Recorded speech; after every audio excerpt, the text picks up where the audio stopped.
Hello guys, kumusta po kayo? Saan man paano naroon? Sana okay naman po kayo. Ngayon tutulog sa inyo kung paano tumibay yung walis na hindi nagkakahiwa-hiwalay. Saka pag natanggal to, nagkakahiwa-hiwalay. Tutulog ko sa inyo kung paano tumibay ito na kapit na kapit.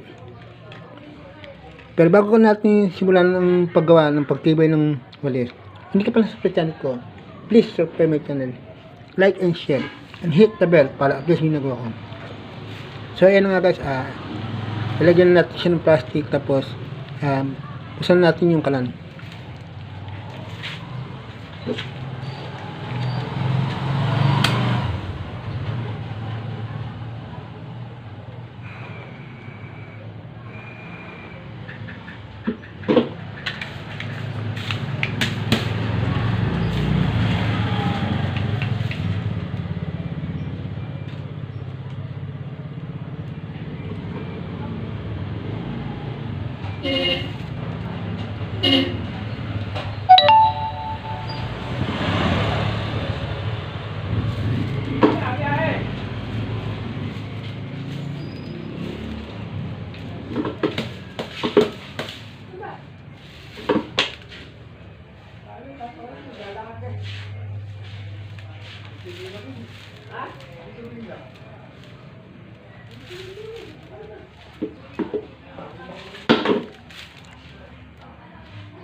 So yun nga guys, nainit natin sa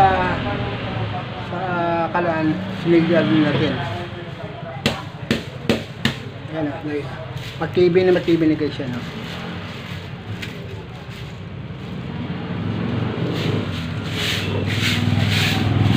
Bye bye, good vibes only, and God bless. Peace out.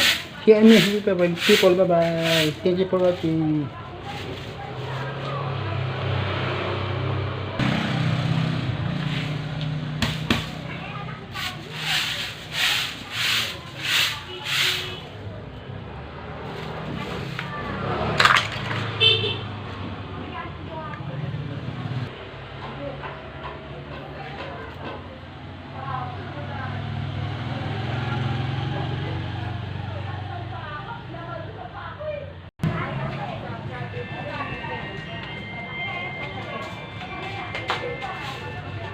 Bye bye.